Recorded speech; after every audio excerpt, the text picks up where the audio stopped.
Dragonfly Swarm, you look so good today. Sparkle is a 5-star Quantum Harmony character in Honkai Star Rail who debuted in 2.0 with quite positive reception for her immense versatility and her status as what I've seen commonly referred to as an easier to play Bronya, whose powerful team buffs could warrant her use in any number of meta team archetypes. Obviously, she had her best teams like Mono Quantum teams, Imbibe de Lune teams, and more recently high-end Acheron teams, but for some reason that has not stopped a good portion of the community from beginning to squint at her suspiciously. Now that she's having her first rerun alongside Jiao Chou's debut banner, players are starting to see that she's falling behind in a way. A disclaimer that is not at all me saying that she's unplayable or weak or not worth pulling, but it is me saying there are some very important things I'd recommend that you consider about Sparkle's worth in 2.4 as opposed to when she first came out. And so in this video, I'll explain all of those considerations as well as end the video off with some showcases and explanations of the best teams you can expect to slot your Sparkle into for great success in 2.4. But before I do all of that, you should absolutely subscribe to my channel so I can bug you more often about things like this. You're kind of like my jail buddy who I ramble to incoherently from across the cell block. Anyways, let's jump in right by discussing what happened with Sparkle during her initial release, or rather, why did so many people end up saying she's so strong? When Sparkle was released, she was rightfully compared to the likes of Bronya, because both characters share the rare ability to action advance their teammates, and they both provide massive crit damage buffs to allies, as well as other general buffs specialized depending on which character you're talking about. For example, Sparkle can grant attack percent buffs to allies with her A6 trace, and that buff can be further amplified when she's teamed up with other quantum units. Similarly, but not really, Bronya can utilize generalized buffs like this through her technique and her ultimate, but the point is, these two characters very much operate within the same realm. They're both full-time buffers who work to increase the damage and action economy of their teammates. The appeal for Sparkle, however, is that not only is she much easier to work with than Bronya, she's also generally quite a bit more versatile than Bronya. Sparkle does not need to rely on wildly strict rotations, and obviously she doesn't have any issues with SP economy, unlike Bronya, who drains SP like nobody's business. Therefore, when she was released, Sparkle was immediately seen as this kind of far more accessible version of Bronya who could fit herself into a lot of the game's newer and fresher team archetypes, such as Imbibe de Lune and Scylla teams, or even Clara or Dr. Ratio follow-up teams, which by the way is one such advantage that Sparkle does explicitly have over Bronya. With her A4 passive, the buffs that Sparkle can apply with her skill don't actually expire until the teammate's next turn, which means there's a solid window of time wherein follow-up attackers can make great use of the crit damage bonus she gives, unlike Bronya, who does not share this extended buff luxury with her skill. So very generally speaking, Sparkle came into the game with favorability as the strongest harmony buffer for most of the higher end premium teams, her specialty being quantum focused teams, teams with major SP requirements, and more expensive follow-up teams. Bronya, while usually boasting a higher value ceiling than Sparkle, was much harder to work with, especially if you didn't understand some of the more obscure game mechanics of Star Rail, and thus Sparkle kinda just became known as the more usable premium team buffer, a character you could slot into most teams and find some sort of value for, usually finding tremendous value. It should be said too that her value as a buffer increased when Acheron came out, and that gave her quite a bit of attention among those who were able to utilize her to the highest potential in Acheron teams where players had Acheron's light cone or more preferably her E2. Having her E2 made it much more worthwhile to replace the team's third Nihility unit with Sparkle, who was then able to not only massively buff Acheron's damage, but also easily support her action economy, regardless of whether you built -1 speed Sparkle or hyperspeed Sparkle. All in all though, Sparkle released as a very capable, very versatile character who got a lot of attention being a premium option for some of Star Rail's strongest teams at the time. And she still does find herself in that position with lots of different teams, but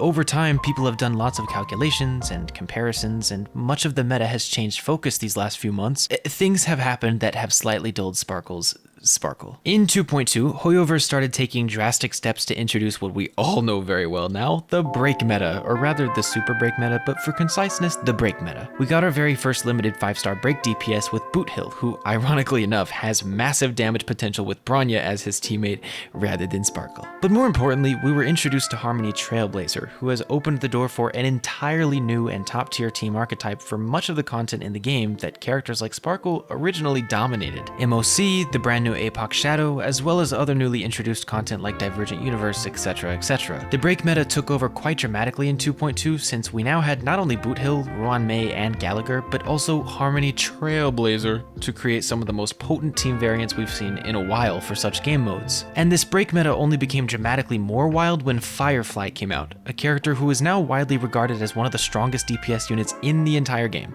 assuming she's not facing a toughness locked enemy. These staple characters have opened doors for a wide variety of teams with other DPS units like Himiko, Sui, March 7th Hunt, etc, etc, and it even opened doors for already powerful supports like Silverwolf and Pela.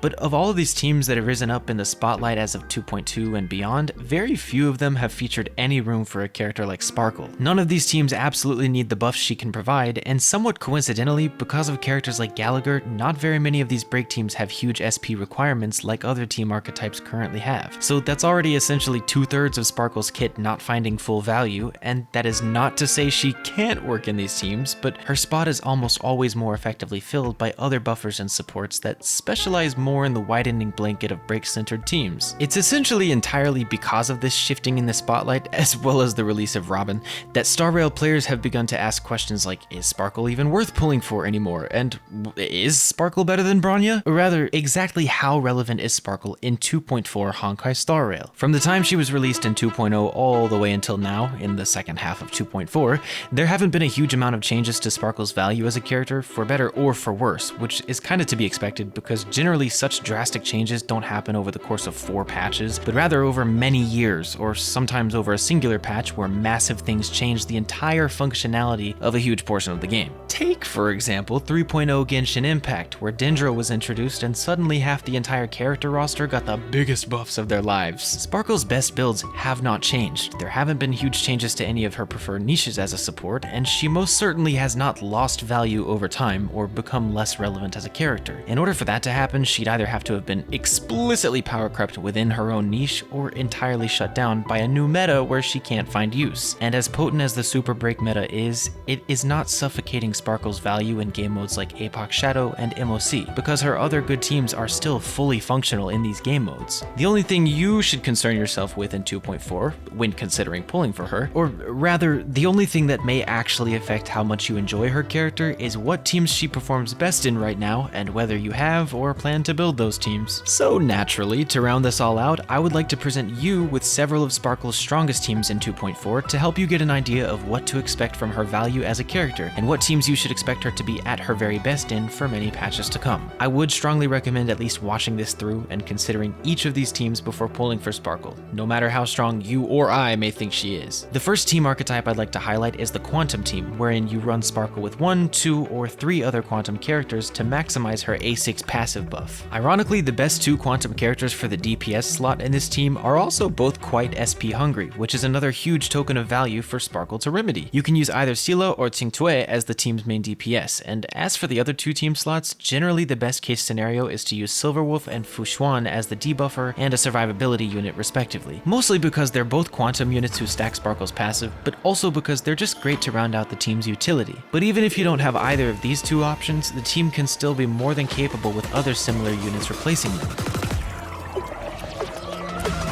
The game is on!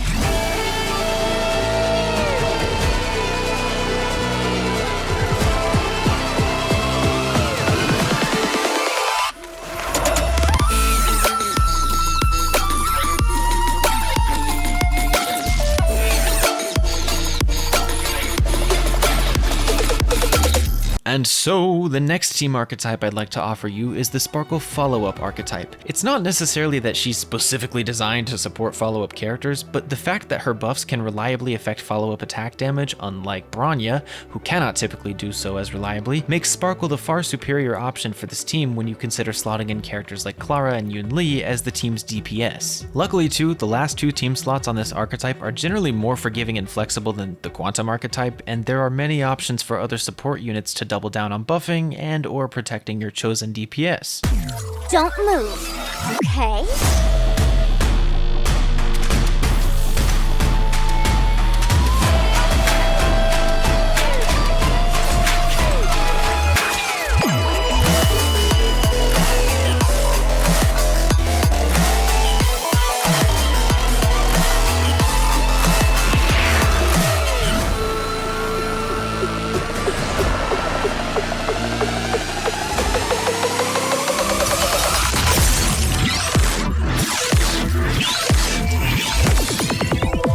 is worth noting that especially as you invest more and more into the higher end FUA teams with characters like Dr. Ratio, Topaz, and Robin, Sparkle will begin to lose relevance, but she's never going to be a bad option for these teams, and she'll of course always have access to other team archetypes as well, such as this last one that I'm about to recommend, Sparkle Hyper Carry teams. Currently there are 2 DPS units that stand out way above the crowd in terms of Sparkle's ability to massively buff their hyper carry potential, those units being Acheron and Imbiber Lune. In the case of both of these teams, you always want at least one of your 2 free slots to be filled by a support who can provide survivability, and the last slot can be flexed depending on whether the team would prefer a debuffer or another buffer. However, in terms of Imbiber Lune teams, Sparkle is undoubtedly his greatest support unit. He's generally a difficult character to understand and utilize fully due to his absolutely massive SP greediness, so having Sparkle on the team not only eases that difficulty, but also simultaneously massively buffs his highest damage ceiling.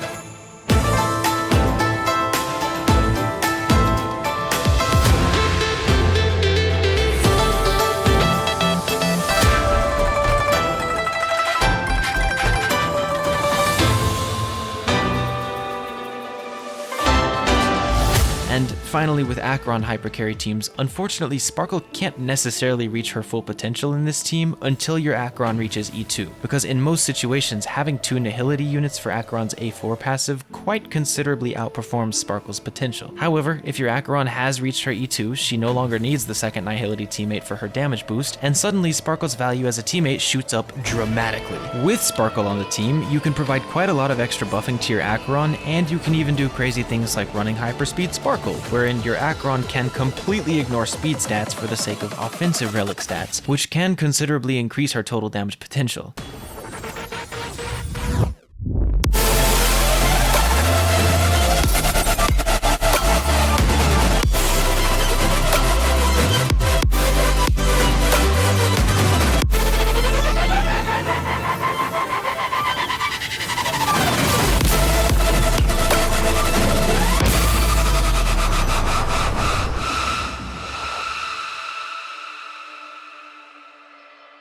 This team does require quite heavy investment, but if you're an Acheron fan and or you have already grabbed her second Eidolon, Sparkle is an exceptional option to consider for an even higher Acheron ceiling, especially if you do something crazy like running Sparkle and E2 Acheron with Jiacho. All in all of this is to say that Sparkle is a great support buffer with lots of potential teams, and although she's not the very top pick in many of these teams, she's a great alternative in all of them at the very least, and at best, she's an amazing enabler who can make life a lot easier for SP greedy teammates, which is something that has not changed since her release. I see a few people on the internet doom posting about her, as is usually done with Hoyo characters, and I'd like to clarify to them, and to those they may misinform, her value has not diminished or changed in a negative way as a character. It's simply that her very best teams and teammates are not currently in the spotlight with in-game content, but that's a natural process with any Hoyoverse game. End-game enemies and content always dictate which team archetypes are the best in any given patch, and just because Sparkle's best teams aren't at the very top of the bar right now does not mean that they're not functional and oftentimes very strong. But that's essentially all I wanted to rant about. TLDR, if you like Sparkle, she's a capable support character who can fit into a lot of different team archetypes, and that's not become more or less true since her release in 2.0. She's still just a really solid, well-rounded, and versatile teammate to have if you wanted to pull for her.